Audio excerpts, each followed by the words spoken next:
আসসালামু আলাইকুম প্রিয় শিক্ষার্থী বন্ধুরা, কেমন আছেন আপনারা সবাই? আশা করি অনেক অনেক ভালো আছেন। তো আজকে অধিক গুরুত্বপূর্ণ একটা টপিক নিয়ে আলোচনা করব। তোমরা অনেকেই কমেন্ট করেছিলা যে ভাইয়া আমাদের এখন এমসিকিউ সাজেশনগুলো দেন। তো ইনশাল্লাহ আজ থেকে শুরু হয়ে গেল তোমাদের এমসিকিউ সাজেশন লেকচার। তো আজকে সর্বপ্রথম লেকচার, আজকে হচ্ছে বাংলা প্রথম পত্রের গদ্য অংশের এমসিকিউ সাজেশন। তো আমরা এর পরবর্তী লেকচারে আলোচনা করব বাংলা প্রথম পত্রের পদ্য অংশের সাজেশন।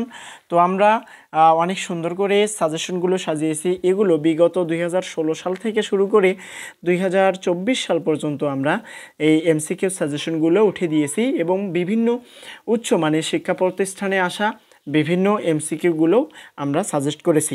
তো আপনারা যদি লেকচারটি খুব সুন্দরভাবে দেখতে পারেন শেষ পর্যন্ত, আমার বিশ্বাস রইল এখান থেকে আপনারা 30-30টা এমসিকিউ সাজেশন বা এমসিকিউ আপনারা কমন পাবেন।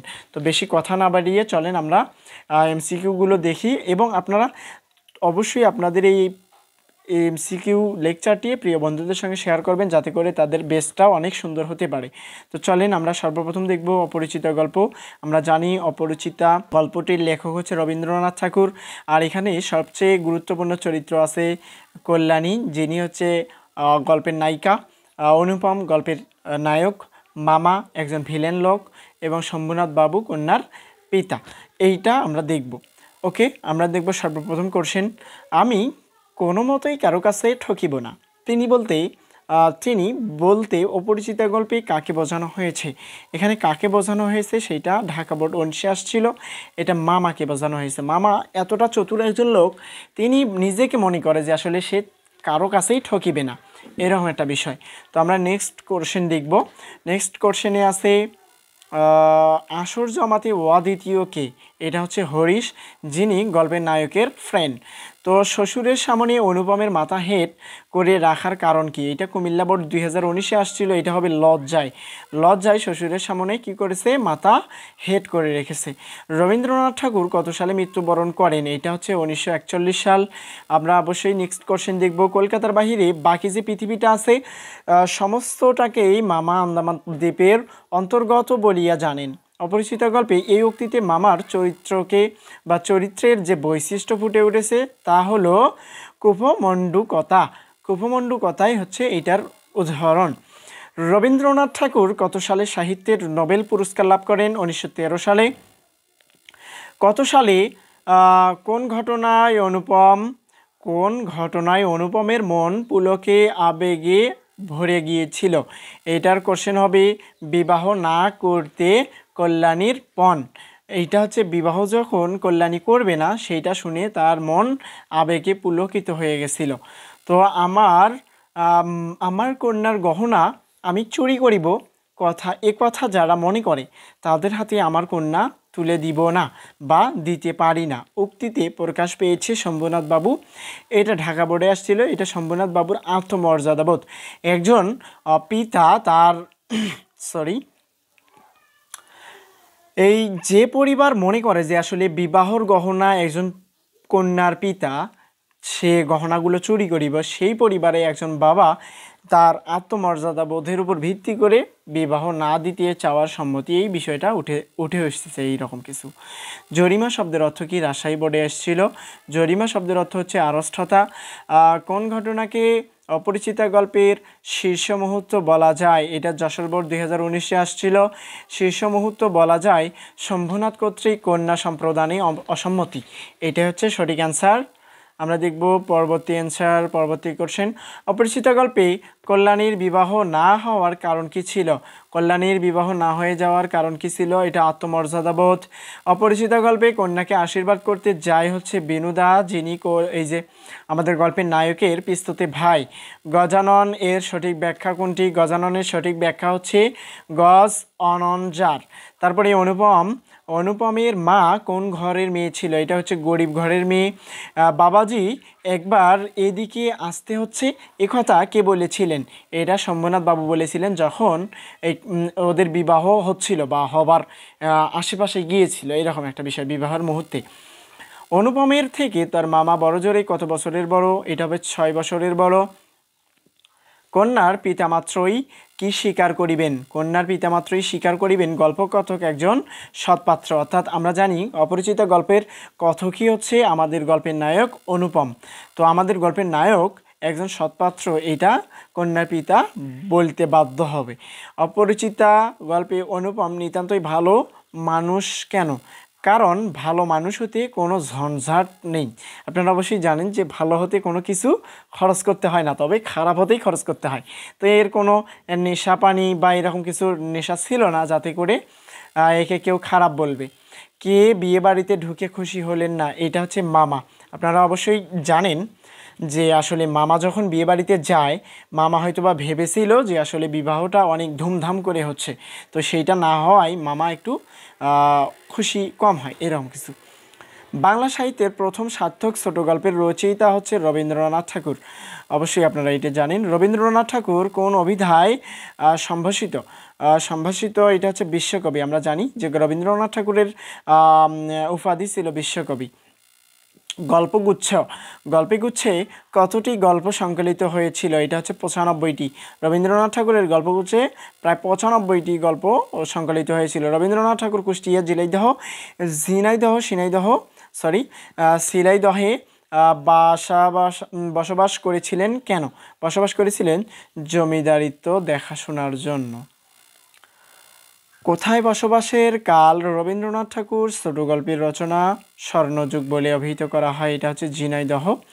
কোন ঘর থেকে অনুপমের সম্বন্ধ এসেছিল? এটা অনেক বড় ঘর থেকে। তারপরে আমরা দেখব আমরা দেখব দ্বিতীয় গদ্যের নাম হচ্ছে বিলাসী, যার লেখক হচ্ছে শরৎচন্দ্র চট্টোপাধ্যায়। এটার কোনো নোট নাই, আপনারা অবশ্যই জানেন। এটা হচ্ছে এমন একটা গল্প যেটা হচ্ছে কুসংস্কার আচ্ছন্ন একটা সমাজ ব্যবস্থার গল্প। তো আমরা ইনশাল্লাহ সব কিছুই আলোচনা করব। এখান থেকে আমরা বোর্ড কোশ্চেন প্লাস বিভিন্ন সালের কোশ্চেন সহ আমরা বিভিন্ন উচ্চমানের শিক্ষা প্রতিষ্ঠানে আসা এরকম কোশ্চেনগুলো সলভ করব। সর্বপ্রথম আছে গোখরা সাপ ধরে পোষার শখ ছিল কার? এটা হচ্ছে ন্যাড়া, আমাদের গল্পকথক। মৃত্যুঞ্জয়ের মৃত্যুর পর বিলাসী কতদিন বেঁচে ছিলেন? এটা হচ্ছে 7 দিন। তারপরে বিলাসীর মৃত্যু হয় কিভাবে? এটা হচ্ছে বিষ পানে। তারপরে দেওয়া আছে বিলাসী গল্পে ছোটবাবু তার স্বাভাবিক ঐদার্যের গ্রামে বারোয়ারি পূজা বাবদ কত টাকা দান করতেন? এটা হচ্ছে 200 টাকা। এটা আপনারা অবশ্যই জানেন। সাহিত্যকর্মের স্বীকৃতি হিসেবে ঢাকা বিশ্ববিদ্যালয়ে শরৎচন্দ্র চট্টোপাধ্যায় কত সালে ডিলিট ডিগ্রি লাভ করেন? এটা হচ্ছে 1936 সালে।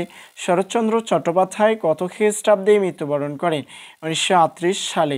এরপরের কোশ্চেন, শরৎচন্দ্র চট্টোপাধ্যায় কোথায় মৃত্যুবরণ করেন? এটা হচ্ছে কলকাতায়। শরৎচন্দ্র চট্টোপাধ্যায় কলকাতায় মৃত্যুবরণ করেন। ন্যাড়ার স্কুলে যাতায়াতের পথ কত ক্রোশ দূরে? কত ক্রোশ? আমরা জানি ক্রোশ হচ্ছে 4 ক্রোশ, আর 1 ক্রোশ সমান হচ্ছে 2 মাইল, আমরা অবশ্যই জানি। ন্যাড়া ও তার সহপাঠী 2 ক্রোশ পথ হেঁটে স্কুলে যাওয়ার কারণে, এখানে টাইপিং মিস্টেকের কারণে এটা হয়ে গেছে যে আসলে 2 ক্রোশ না, এখানে হবে 4 ক্রোশ। 4 ক্রোশে হেঁটে যাওয়ার কারণ কি ছিল? কাছে স্কুল ছিল না। আশেপাশে কোনো স্কুল না থাকলে কি করার? 4 ক্রোশ হেঁটেই যেতে হবে। বিলাসী গল্পে বর্ণিত যাদের বাড়ি পল্লীগ্রামে তাদের শতকরা কত ভাগ বিদ্যা অর্জনের জন্য দীর্ঘ পথ অতিক্রম করে যায়? এটা হচ্ছে 80 ভাগ। 100 জন স্টুডেন্টের ভিতরেই 80 জন ছাত্রকেই কি করতে হতো? অন্য গ্রামে গিয়ে পড়ালেখা করতে হতো। সরস্বতী খুশি হয়ে বর দিবেন কি? এই কথার কারণ কি? ছাত্রদের কষ্ট। দেখেন, এখানে আমরা জানি যে বিদ্যার দেবী হচ্ছে সরস্বতী। যারা হিন্দু সম্প্রদায়ে রয়েছেন তারা অবশ্যই বেশি করে জানেন যে আসলে জ্ঞানের বা বিদ্যার দেবী হচ্ছে সরস্বতী। এখানে ছাত্ররা যে 4 ক্রোশ পথ অতিক্রম করে এইরকম বিদ্যা অর্জনের জন্য যায়, এদের কষ্ট দেখে সরস্বতী কী করবেন? বর দিবেন, এইটার কথা উল্লেখ করা আছে। ম্যালেরিয়ার কথাটা নাহি পড়িলাম উক্তিটি কোন রচনার অন্তর্গত? এটা হচ্ছে বিলাসী গল্পের অন্তর্গত। আমরা দেখব পরবর্তী কোশ্চেন, বিলাসী গল্পে ভদ্রলোকদের শহর ছেড়ে আর গ্রামে আসা হয় না কেন? এটা হচ্ছে শহরের নাগরিক সুবিধার স্বাচ্ছন্দ্য বোধ করায়। ওকে, আমরা দেখব পরবর্তী কোশ্চেন, কৃতবিদ্যা শব্দটির অর্থ কী? কৃতবিদ্যা যিনি বিদ্যা অর্জন করেছেন, এটা হচ্ছে কৃতবিদ্যা। ওকে, আমরা দেখব বিলাসীর আত্মহত্যাটা পরিহাসের বিষয় হলো কেন? এইটা হচ্ছে সমাজের ভালো মানুষ বা ভালোবাসার মূল্য দিতে জানে না বলে, ভালোবাসার মূল্য দিতে জানে না বলে। ওরে বাপরে, আমি একলা থাকতে পারিব না, এই উক্তিটির প্রেক্ষাপট কি প্রমাণ করে দেয়? এটা হচ্ছে মেকি প্রতিভক্তি। আপনারা যারা পুরো গল্পটা পড়েছেন তারা অবশ্যই গল্পগুলোর এমসিকিউগুলো পড়ে হয়তোবা বুঝতেছেন আসলে কোনটা কোনটার বিষয়। আপনারা অবশ্যই গল্পটা পড়বেন। ছেলেবেলায় ন্যাড়ার কথাটি ছেলেবেলায় ন্যাড়ার কয়টি বিষয়ে প্রবল শখ ছিল? প্রবল শখ ছিল হচ্ছে দুইটি শখ। একটা হচ্ছে মন্ত্রসিদ্ধ হওয়া এবং খরিশ গোগরা সাপ ধরে পোষা। ওকে, মৃত্যুঞ্জয়ের বাগান কত বিঘা ছিল? এটা হচ্ছে 20-25 বিঘা। বিলাসীর আত্মহত্যার মধ্য দিয়ে প্রকাশিত হয়েছে ভালোবাসার জয়। ওকে, বিলাসী গল্পের লেখক কেন্দ্রীয় চরিত্রের কোন দিকটির প্রধান রূপে ফুটিয়ে তুলেছেন? এটা হচ্ছে প্রেমের মহিমা। ওকে, নিকা শব্দটি বিলাসী গল্পে কী অর্থে ব্যবহৃত হয়েছে? এটা হচ্ছে বিবাহ অর্থে। কামচাটকা, এটা হচ্ছে উপদ্বীপ, কামচাটকা হচ্ছে উপদ্বীপ। ভবের দেব হচ্ছে সাহিত্যিক, ভবের বাবু সাহিত্যিক। কামাখ্যা হচ্ছে তীর্থস্থান। ওকে, মাঝে মাঝেই স্কুলের পথে কার সঙ্গে ন্যাড়ার দেখা হয়? এটা হবে মৃত্যুঞ্জয় গল্পের নায়ক। ওকে, আমরা দেখব 3 নম্বর গদ্য আমার পথের লেখক হচ্ছে কাজী নজরুল ইসলাম। আমরা জানি কাজী নজরুল ইসলামের লেখা আমার পথ, এইটা অধিক গুরুত্বপূর্ণ। এটার থেকে A+ পাওয়ার জন্য আমরা MCQ প্লাস CQ দুইটাই দেখব, CQ প্লাস MCQ দুইটাই দেখব, কারণ আমরা জানি এখান থেকে MCQ CQ হয়। ওকে, কোশ্চেন, আমার পথ প্রবন্ধ অনুসারে ভুলের মধ্য দিয়ে সত্যকে পাওয়ার উপায় হলো রাজশাহী বোর্ড। এটা নিজের ভুল স্বীকার করে নেওয়া। আমি একটা ভুল করেছি, এইটার যদি আমি স্বীকার করি তাহলে আমি নিজেকে কি করতে পারবো? শুধরে নিতে পারবো। ওকে, আমরা দেখব আমার পথ প্রবন্ধে কি ফুটে উঠেছে। এটা সিলেট বোর্ডে আসছিল, এটা দেশপ্রেম। আমার পথে দেশপ্রেম ফুটে উঠেছে। আমার পথ প্রবন্ধ অনুসারে আমরা পরাধীন যে কারণে, এটা দিনাজপুর বোর্ডে আসছিল, পরাধীন কারণ হচ্ছে স্বাবলম্বীহীন বা স্বাবলম্বহীনতা। এইটা আমরা অন্যের উপর অবলম্বন করে আসি পরগাছার মতো। আমার পথ প্রবন্ধের লেখকের কর্ণধারকে, আমার পথ প্রবন্ধের লেখক এনার কর্ণধার হচ্ছে তিনি নিজেই, এইটা অবশ্যই আপনারা জানেন। ওকে, কাজী নজরুল ইসলাম প্রবন্ধ গ্রন্থ কাজী নজরুল ইসলামের প্রবন্ধ গ্রন্থ, এটা কুমিল্লা বোর্ড 2016 আসছিল। এইটা হচ্ছে রুদ্রমঙ্গল। আমার পথ প্রবন্ধের লেখকের মতে প্রলম্বন আমাদের কি করে তুলেছেন? এটা ঢাকা বোর্ডে আসছিল। এটা দেখেন এখানে নিষ্ক্রিয়, তারপরে বিলাসী এবং দাস, এখানে হবে নিষ্ক্রিয় এবং দাস। যেমন আমরা যদি একজনের কাজ করি তাহলে তার কি হয়ে যাব? দাস, এবং তার কথা অনুযায়ী চলতে হবে। ওকে, আমরা নেক্সট কোশ্চেন দেখব। চিনলেই আত্মনির্ভরশীলতা আসে। শূন্যস্থানে কি বসবে? আত্মাকে চিনলেই আত্মনির্ভরশীলতা আসে। আমি যদি নিজেকে চিনি তাহলে আমি জানি যে আসলে আমি ভুল করেছি না ভালো করেছি। এইটা কাজী নজরুল ইসলাম এই এক মানুষকে অন্য মানুষের সঙ্গে মিলিয়ে কি হতে চেয়েছেন? আমরা হতে চেয়েছেন। যদি আমি বলি মানে আমি একা, আর যদি বলি আমরা, তাহলে আপনি সহ আপনার ফ্রেন্ড এবং আমি সবাই মিলে সবাইকে আমরা বলা হয়, আর শুধুমাত্র একজনকে বলা হয় আমি। ওকে, আমরা দেখব আমার পথ কোন ধরনের রচনা। এটা হচ্ছে প্রবন্ধ রচনা। যাদের তথাকথিত দম্ভ আছে তারাই কি হতে পারে? দম্ভ। এটা হচ্ছে অসাধ্য সাধন। দম্ভ বোঝেন? দম্ভ হচ্ছে একটু এরকম ভুল হয় যে আসলে দম্ভ হচ্ছে অহংকারের মতো, কিন্তু অহংকারের থেকে ছোট। কারো প্রশংসা পাবার লোভ, কোনোদিনও মিথ্যার পথে হাঁটেনি নিখিল। কারো প্রশংসা পাবার লোভে কোনোদিন মিথ্যার পথে হাঁটেনি নিখিল। আমার পথ প্রবন্ধ অনুসারে নিখিলের মধ্যে কোনটি নেই? প্রশংসা পাওয়ার লোভ। আসলে প্রশংসা পাওয়ার লোভ করে মানুষ কি করে? যে আসলে খারাপ পথে হাঁটে, মিথ্যার আশ্রয় নেয়। ওকে, আমরা নেক্সট কোশ্চেন দেখব। কোন ধর্ম সবচেয়ে বড় ধর্ম বলে আমরা আমার পথ প্রবন্ধিক বলেছেন? মানুষ ধর্ম। মানুষের যে একটা ধর্ম আছে, মানুষ ধর্মই হচ্ছে সবচেয়ে শ্রেষ্ঠ ধর্ম। ওকে, আমার পথ প্রবন্ধিক কি ঝুলিয়ে পথে বের হতে চেয়েছিলেন? আগুনের ঝান্ডা। আগুনের ঝান্ডা বোঝেন? আগুনের ঝান্ডা হচ্ছে ঝান্ডা হচ্ছে পতাকার মতো, আগুন বলতে তো আগুন, আগুনের পতাকা। কে কে প্রবন্ধিকের পথ দেখাবে? এটা হচ্ছে সত্য। আমার পথ দেখাবে আমার সত্য, লাইনটা এটা প্রথম লাইনই। হ্যাঁ, কে মিথ্যাকে ভয় পায়? যার মনে মিথ্যা আছে। আমি যদি একটা মিথ্যা কথা বলে থাকি তাহলে ওই বিষয়টার জন্য আমি কি পাবো? মনে মনে ভীত হব বা ভয় পাবো। ওকে, আমরা নেক্সট কোশ্চেন দেখব। কোন ভয়ে প্রবন্ধিক ভীত নন বলে আমার পথ প্রবন্ধে উল্লেখ করেছেন? এটা হচ্ছে রাজ ভয়। কেন বাইরের ভয় নেই? কে বাহিরে ভয় পায়? যার ভেতরে ভয় আছে সে বাহিরেও ভয় পায়। যে ব্যক্তি নিজেকে চিনতে পারে সে কাকে কুর্নিশ করে না? কাকে কুর্নিশ করে না? আপনকে। এইটা হবে আপনকে, আপন মানে নিজকে। তথাকথিত দম্ভ বলতে কোনটিকে বোঝানো হয়েছে? এটা তথাকথিত দম্ভ বলতে বোঝানো হয়েছে আত্মাকে চেনা। যাদের তথাকথিত দম্ভ আছে তারাই কি হতে পারে? তারাই হতে পারে অসাধ্য সাধন করতে পারে। ওকে, আমরা 4 নম্বর গদ্য দেখব। গদ্য 4, মানব কল্যাণ। আবুল ফজল হচ্ছে লেখক। আমরা দেখব অনুগ্রহকারী এবং অনুগৃহীতার মধ্যে আকাশ পাতাল তফাৎ, সম্পূর্ণ বিপরীত ধর্মী বলে। দেখেন, আমি একজনকে দান করব আর একজন গ্রহণ করবে, তাহলে আমি এবং যে গ্রহণ করবে তাদের ভিতরে আকাশ পাতাল তফাৎ থাকবে না? এই টপিকটা এখানে বলছে। দয়া এবং করুণার বশবর্তী হয়ে দান খয়রাতকে লেখক মানব কল্যাণ বলে মনে করেন না। কেন বলেন তো, কেন মনে করেন না? এটা হচ্ছে প্রকৃত মানব কল্যাণ সাধিত হয় না বলে। আসলে আমি যদি একজনকে 5 টাকা দান করি, সে আসলে তার চাহিদা মতো, ধরেন একজন লোকের চাহিদা আছে 500 টাকা, তাহলে আমি যদি তাকে 500 টাকার বদলে 5 টাকা দান করি তাহলে সে আরও কী করবে? আরও লোকজনের কাছে হাত পাতবে। তাহলে এর দ্বারা তাকে কি করতেছি? আসলে তার আত্মমর্যাদা বোধকে ক্ষুণ্ণ করতেছি। বোঝা গেছে? সেই জন্য এটা আমরা যে এক মুষ্টি চাল দেই, এইটা দান খয়রাত হয় না। ওকে, 3 নম্বর কোশ্চেন। মানব কল্যাণ মনুষ্যত্ব বা মনুষ্যত্বের অবমাননা বলতে লেখক কি বুঝিয়েছেন? এখানে কি বুঝিয়েছেন? মানুষের আত্মমর্যাদাবোধ ক্ষুণ্ণ হওয়াকে। ওকে, মানব কল্যাণের উৎস মানুষের মর্যাদাবোধ বৃদ্ধি আর মানসিক চেতনা বিকাশের মাধ্যমেই নিহিত। কেন? এটা হচ্ছে মনুষ্যত্ববোধ অর্জনে সম্ভব হয় না বলে। ওকে, আমরা দেখব পরবর্তী কোশ্চেন।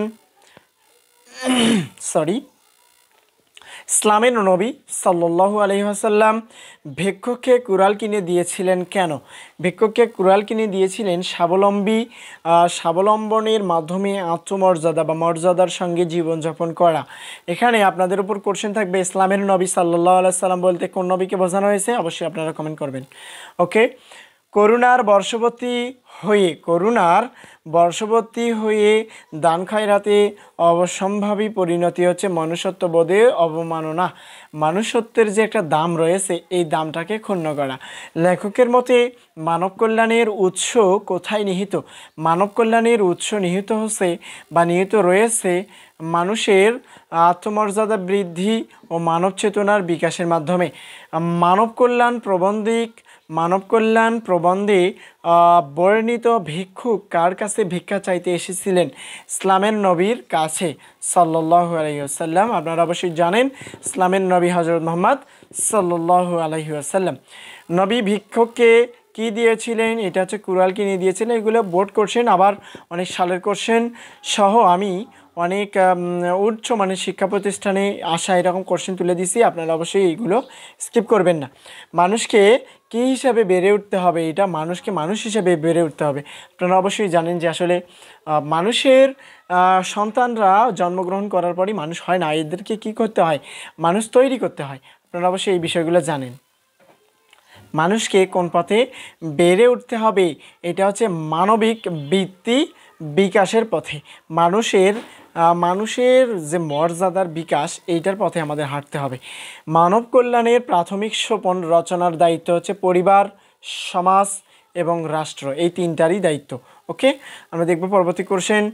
এক মুষ্টি ভিক্ষা দেওয়াকে আমরা কি বলে মনে করি? এটা মানব কল্যাণ বলে মনে করি। যেটা আমরা মানব কল্যাণ বলে মনে করি সেটা আসলে মানব কল্যাণ হতে পারে না।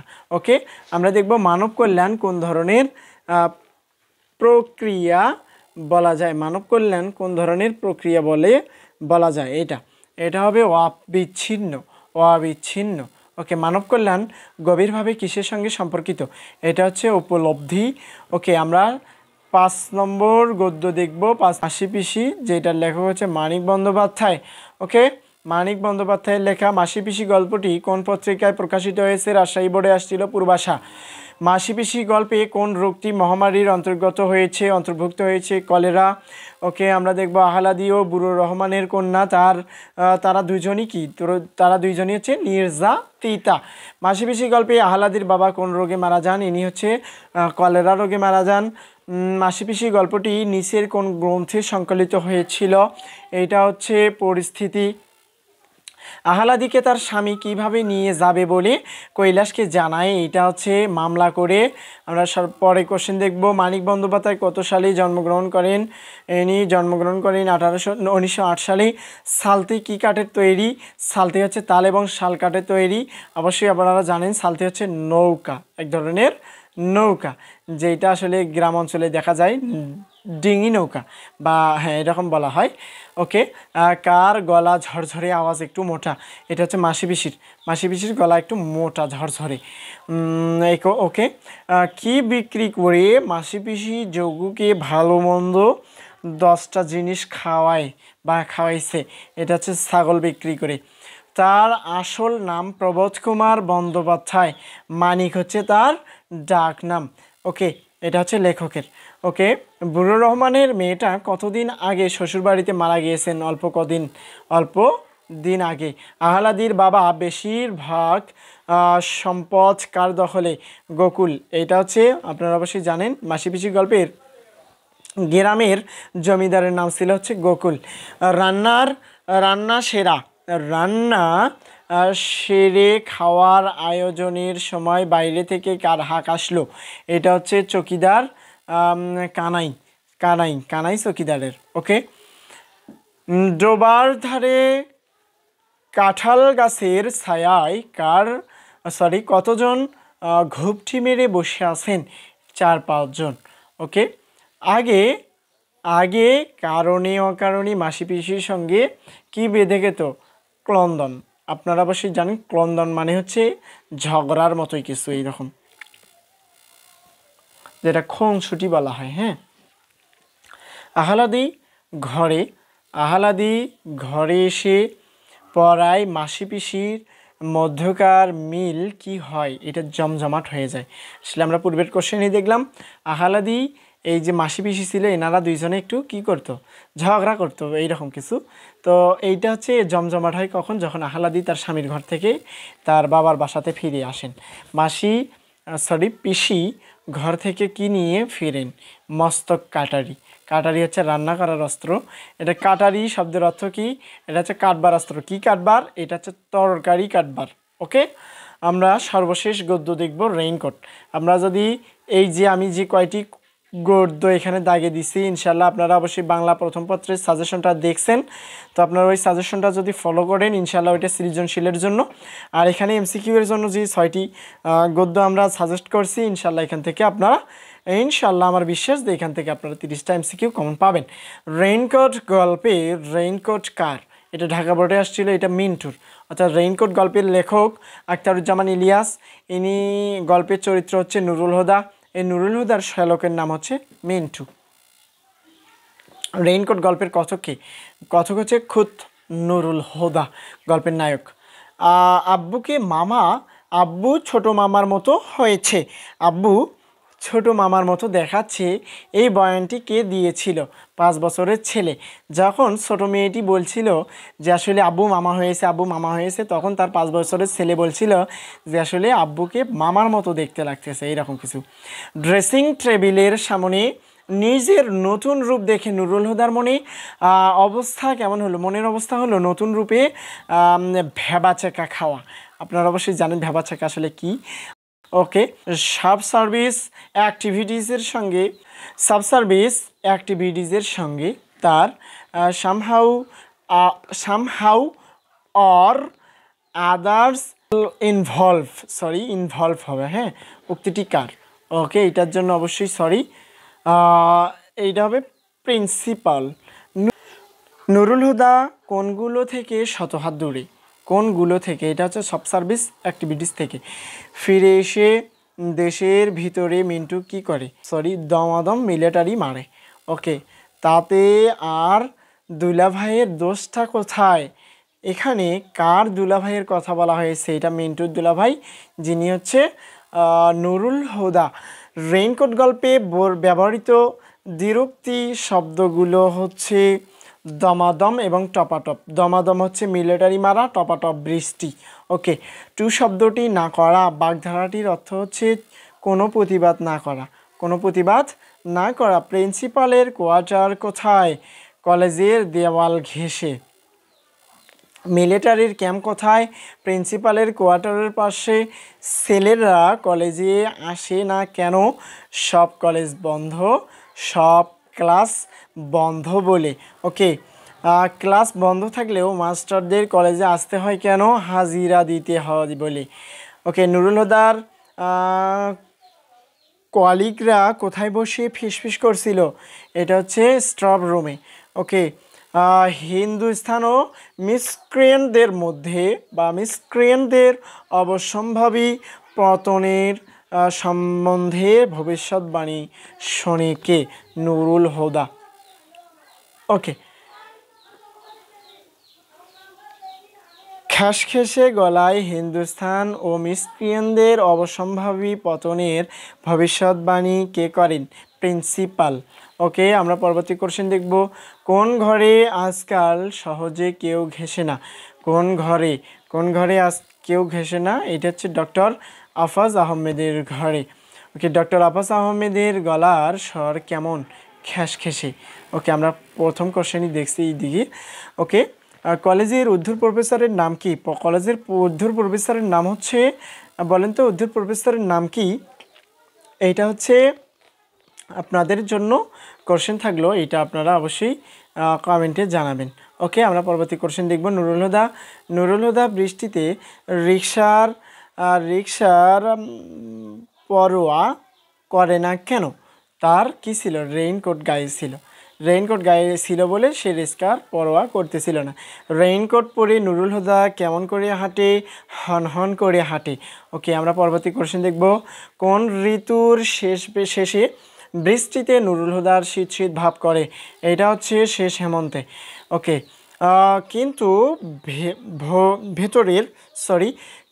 ভেতরের কি সুন্দর ওম খালি ঘরে উপযুক্ত শব্দটি কি হবে বা কোনটি হবে? এটা হচ্ছে রেইনকোট। ওকে, আমরা সর্বশেষ কোশ্চেন দেখব। কোনটি বাচাল টাইপের কে বা একটু বাচাল টাইপের কে? ইনি হচ্ছে দোকানদার ছেলেটা।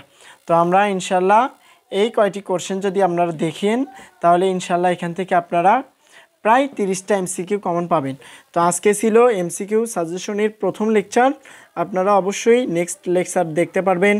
আমার অবশ্যই চ্যানেলটি সাবস্ক্রাইব করে রাখবেন, যাতে আপনারা এমসিকিউয়ে 30টা পান। আপনারা ভালো স্টুডেন্ট যারাই এ+ পেয়েছে, এ+ পাওয়ার সবচেয়ে মূল ইম্পর্টেন্ট টপিক হচ্ছে এমসিকিউয়ে 30-এ 30 পাওয়া। 30-এ 30 যে পায় সে 100%, এমসিকিউয়ে 30 যে পায় সে 100% এ+ নিয়ে আসতে পারবে। তো দেখা হবে আবারও পরবর্তী লেকচার নিয়ে। সেই পর্যন্ত সবাই সুস্থ থাকেন, ভালো থাকেন। আল্লাহ হাফেজ। আসসালামু আলাইকুম ওয়া রাহমাতুল্লাহি ওয়া বারাকাতুহু।